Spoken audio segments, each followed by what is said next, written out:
दिव्यांश चौधरी जी। जी नमस्कार। श्री हरिवंश महाराज जी।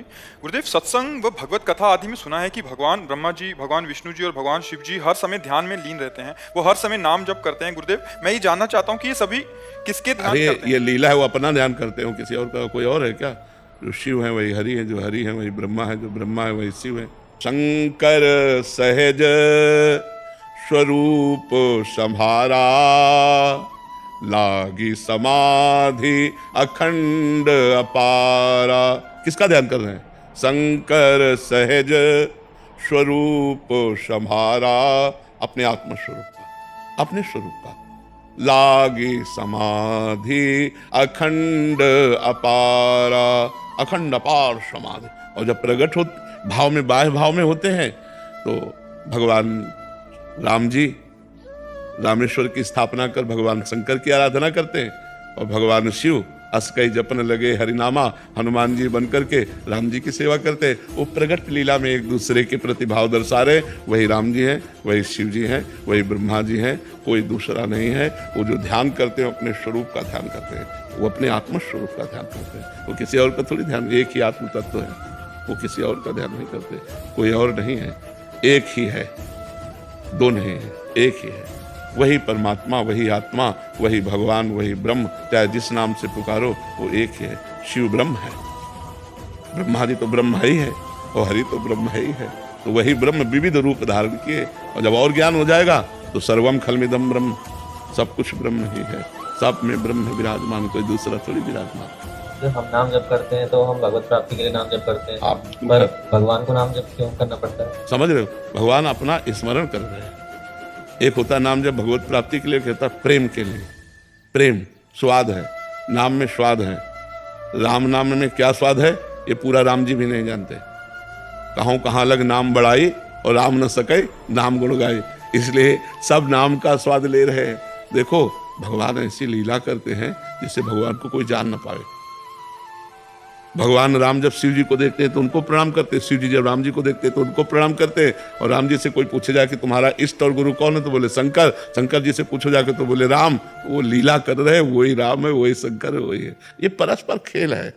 वो अपना रूप धारण किए हुए विविध प्रकार की लीलाएं कर रहा है। जैसे संसार में वही रमा है, पर कहीं दुष्ट का रोल हो रहा है, कहीं साधु का रोल हो रहा है, सब स्वांग हो रहे हैं उसके। उसी परमात्मा का तो स्वांग है ये सब। समझ पा रहे?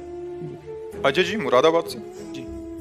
राधे राधे महाराज जी। महाराज जी, जैसे कि आपने अवगत कराया कि गीता जी में स्थित प्रज्ञ के बारे में बताया गया है, मेरे प्रश्न ये है कि यदि साधक से जाने अनजाने में कोई पाप हो जाए, फिर उसके बाद साधक कभी स्थित प्रज्ञ नहीं बन सकता क्या? नहीं, क्यों नहीं बन सकता? कपड़ा गंदा हो जाए तो उसे धुला भी तो जा सकता है ना। ऐसा थोड़ी कि गंदा हो गया तो उतार के फेंक दे। हमसे गलती हो सकती है, बड़े बड़ों से गलती हो सकती है। शिव बिरंची का मोह है, को है बपुरान, अस जिए जाने भजी मायापति भगवान। ब्रह्मा शंकर आदि को भी मोहित कर लिया, ऐसी भगवान की प्रचंड माया है। तो फिर हम तो जीव ठहरे। तो इसलिए अगर हमसे गलती हो जाती है तो हम अनुष्ठान करते हैं, नाम जप करते हैं, और उस पाप का प्रायश्चित करते हैं। आगे पुनः ना पाप हो जाए ऐसा दृढ़ संकल्प करते हैं, और भगवान के मार्ग में चलते हैं। ऐसा थोड़ी बड़े से बड़े महत अपराध का भी जो हमसे दोष बन गया उसका प्रायश्चित है, उसके प्रायश्चित करके हम आगे चलते हैं। बड़े बड़ों से गलती हो जाती है। बहुत प्रचंड भगवान की माया है, बहुत प्रचंड माया है। तो इसलिए घबराना नहीं चाहिए। इस मार्ग के साधक को घबराना नहीं चाहिए। किसी भी परिस्थिति में कदम लड़खड़ाना नहीं चाहिए। हमें आगे ही बढ़ना है, हमें आगे ही बढ़ना है। भगवान से प्रार्थना करता रहे ऐसी कोई गलती न हो जाए जिससे मैं निराश होकर आपके मार्ग से हट जाऊं। तो बस उनका बल लेकर के ही आगे बढ़ा जाता है। नहीं तो माया समझ में थोड़ी आती कौन माया है, कहाँ माया है, कैसी माया है। कोई माया का रूप है क्या? तो जा सुचरित लख काहू न पावा, जो माया सब जगह ही नचावा, और जा सुचरित लख काहू न पावा। कोई जिसके चरित्र को समझ नहीं पाता कि ये माया, वो बाद में यहाँ गिरते समय पता नहीं चलता। गिरते समय नहीं, जब गिर पड़ो फिर हो सारे में गिर पड़ा। वो भगवान ही है जो हाथ पकड़ ले गिरते समय और आगे निकल जाए। इसीलिए एकमात्र मामे ये प्रपद्यन्ते माया में ताम तरन्ति ते। जो मेरी शरण में आ जाता है वही माया से मुक्त हो जाता है। जो माया मुक्त है वही स्थित प्रज्ञ है। पुनीत गर्ग जी। राधे राधे महाराज। श्री हरिवंश महाराज जी। महाराज जी, हमारे विचार हमारे दिमाग में अपने आप उत्पन्न होते हैं। इनमें से कुछ विचार देखो, बड़ा विचित्र सिस्टम है कि आप सोचो या ना सोचो, सोच स्फुरित होती रहती है। मकड़ी का जैसे जाला नहीं, मकड़ी अपने मुंह से निकालती रहती है, ऐसे ही मन जो है भूत का चिंतन, भविष्य का चिंतन, पॉजिटिव चिंतन, निगेटिव चिंतन, शास्त्र सम्मत चिंतन, शास्त्र विरुद्ध चिंतन, ये सब फेंकता रहता है। क्या ये प्रारब्ध से जुड़ा है? नहीं, प्रारब्ध से नहीं जुड़ा है। प्रारब्ध से सुख और दुख जुड़ा है। प्रारब्ध से सुख और दुख जुड़ा है। ये जो चिंतन है ये अज्ञान से जुड़ा है। जो चिंतन, जिस समय ज्ञान हो जाएगा तो मन शांत हो जाएगा। अज्ञान की धरा में कभी नेगेटिव, कभी पॉजिटिव, कभी धर्मयुक्त, कभी अधर्मयुक्त, कभी गंदा, कभी अच्छा, ये ऐसे, कभी भूत, कभी भविष्य, इसी में तो भटकता है। हमको क्या चाहिए? एक लक्ष्य बनाना चाहिए। नाम मंत्र, बार बार इसको नाम जपो, बार बार मंत्र जपो, इसकी ओवर थिंकिंग पर कंट्रोल करो। ये जो बहुत विचार कर रहा है इसको रोको, बार बार राधा राधा राधा। वो कहेगा हमारी बात सुनो, हमारी बात सुनो, ये देखो, ये देखो, ये अच्छा बुरा सब फेंक, राधा राधा राधा राधा। तब वो धीरे धीरे कम होने लगेगा, वो धीरे धीरे लगने लगेगा। 10 बार राधा कहोगे तो 1 बार तो लग ही जाएगा, 100 बार कहोगे तो 10 बार लग ही जाएगा।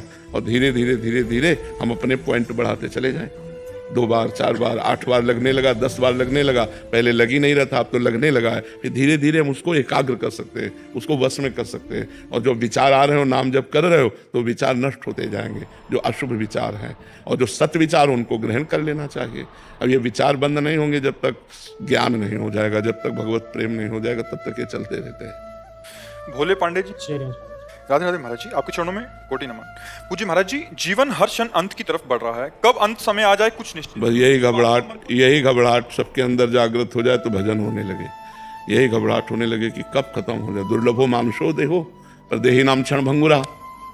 बड़ा दुर्लभ मनुष्य शरीर है पर क्षणभंगुर, पता नहीं कब कहाँ कैसी कौन सी घटना में समाप्त हो जाए। इसलिए राधा राधा राधा राधा राधा हर समय नाम जप करते रहो। तो अगर नाम जप किया, राधा और शरीर छूट गया तो भगवान की प्राप्ति। भय पता है, बट फिर भी इंद्रिय वश हो जाते हैं। सही माने में अभी पता नहीं लगा है, केवल अभी ऊपर ही पता लगा। जब अंदर ही लगता है ना तो भूख सी बैठ जाती है एकदम।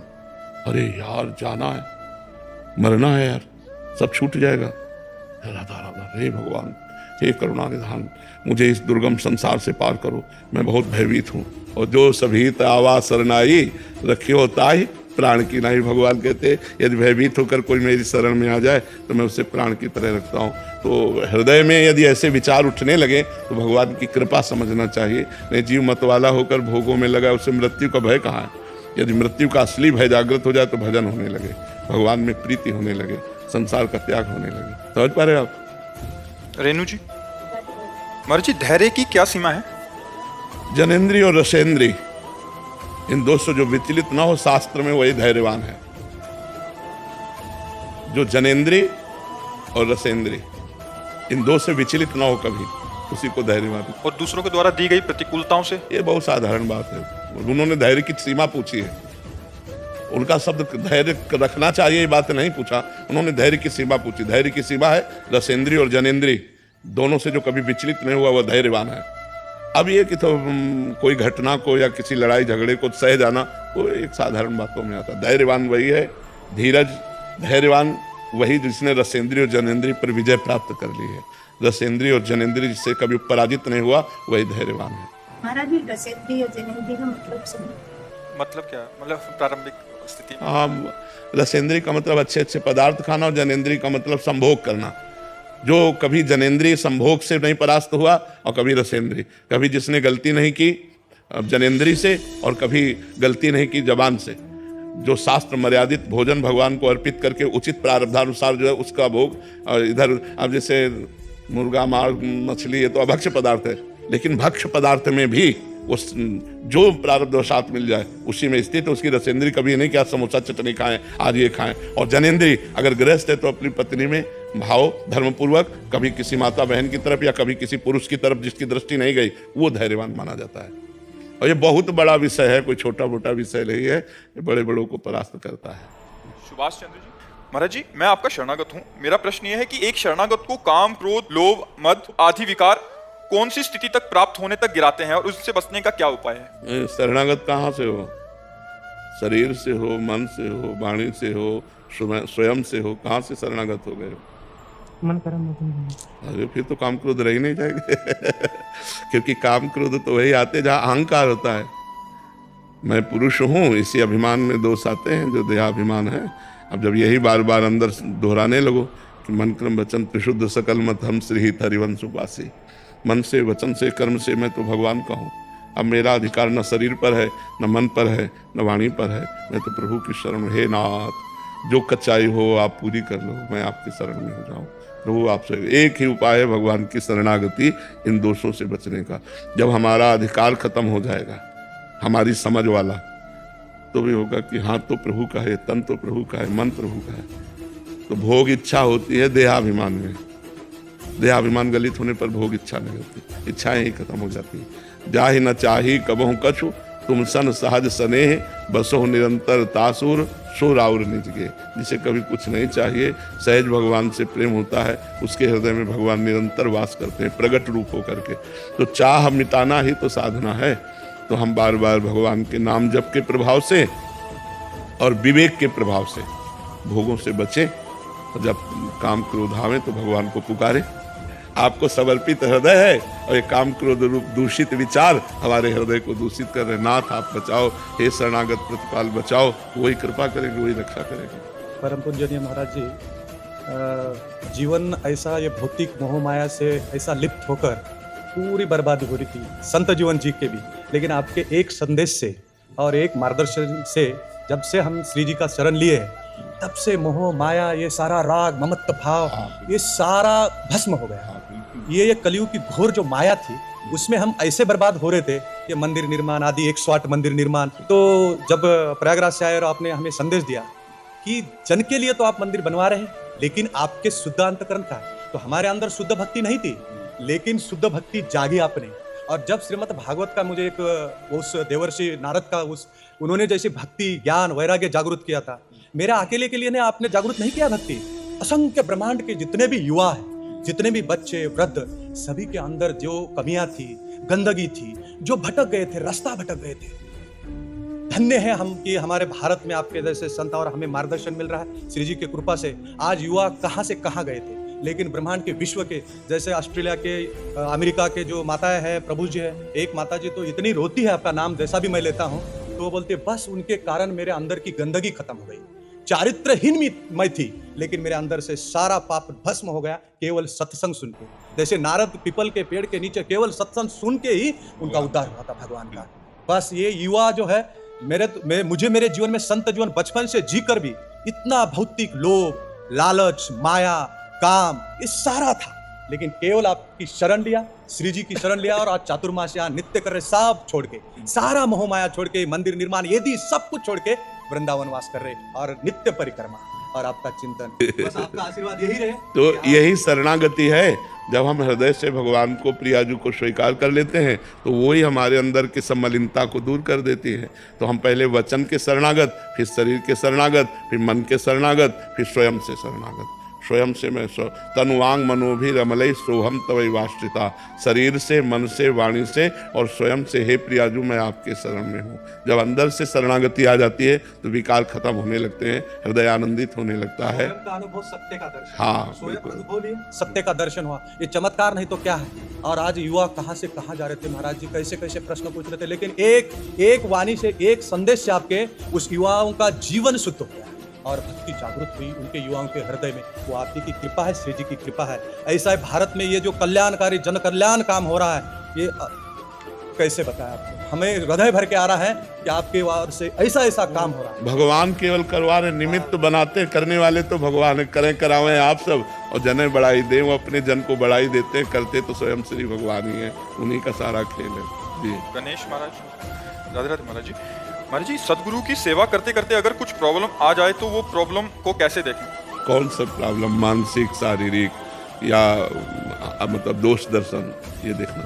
अपन जो सेवा कर रहे सदगुरु की, सेवा करते करते अभी 32 साल हो गए, तो कुछ ऐसा कुछ आ जाता है क्या? वही तो हम जानना चाहते हैं। मुझे ऐसा कोई कुछ बोल जाता है, ऐसा थोड़ा ये हो जाता है। नहीं, किसी के बोलने से हमें नहीं। सेवा में जब हम रत हैं तो कोई गाली दे उससे कोई मतलब नहीं, कोई विरोध प्रकट करे उससे मतलब नहीं। गुरुदेव अगर हमारा सेवा छुड़ा रहे हैं तो उसमें समस्या भी आ सकती है, तो बस फिर किसी से हमें मतलब नहीं। हम सेवा करने जा रहे हैं, रोज हमको कोई गाली दे तो क्या फर्क पड़ता है?